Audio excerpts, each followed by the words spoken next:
যে যাই করেই থাকো না কেন বাসন তো সবাইকে মাজতেই হবে। আর কাজে কখনো কখনো লজ্জা করতে নেই, সে যে কোনো কাজ হোক না কেন কাজের পেছনে কখনো লজ্জা করতে নেই। তো সেই জন্য বিশেষ করে হ্যাঁ, আমি বাসন মাজি, আমি ঝাড় দিই, আমি রান্না করি, আমি সব করতে পারি, এতে আমার কোনো লজ্জা লাগে না। তো সেদিন একটু দেরি করে উঠেছিলাম আর সেজন্য হাঁটতে যাওয়া হয়নি। তারপরে মা দেখলাম কাজ করছে, তো মায়ের সাথে সাথে কাজটা আমিও করে দিলাম। তো দেখলাম মা ঝাড় দিচ্ছে, সেজন্য আমি ভাবলাম না আমি বাসনটা ধুয়ে দিই, তাহলে মায়ের কাজটা তাড়াতাড়ি হবে। সেজন্য আমি বাসনটা ধুচ্ছিলাম, বাসনটা ধুয়ে পড়াতে বসেছিলাম। আর পড়াতে বসলে মাথাটা তো যন্ত্রণা করে না, মানে এদের কিনা আমার এত রাগ উঠে না, এক একদিন এক একজন পড়া করে নিয়ে আসবে না, তো ঘরে ঘুরে বেড়াই। মা পড়তে বললে মা ওরা ওদের মাগুলো মেরে মেরে ওদেরকে পড়ায়, তাও পড়ে না।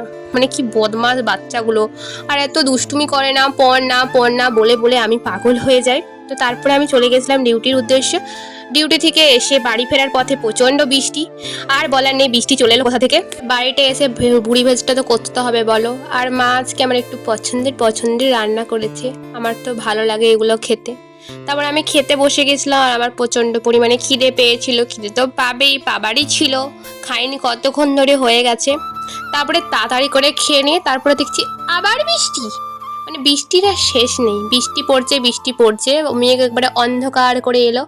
তারপরে আমার আবার বিকেলে পড়ানো ছিল, সেজন্য তারপরে দেখো রাস্তাটার অবস্থা, আমাদের রাস্তাটায় বৃষ্টি হলে এত পরিমাণ জল যায় না আর বলার নেই, রাস্তাটায় এত পরিমাণ জল ছিল। আর আমি ছাতা নিয়ে চলে গেছিলাম পড়াতে, তারপরে ওখানে যেয়ে পড়াচ্ছিলাম।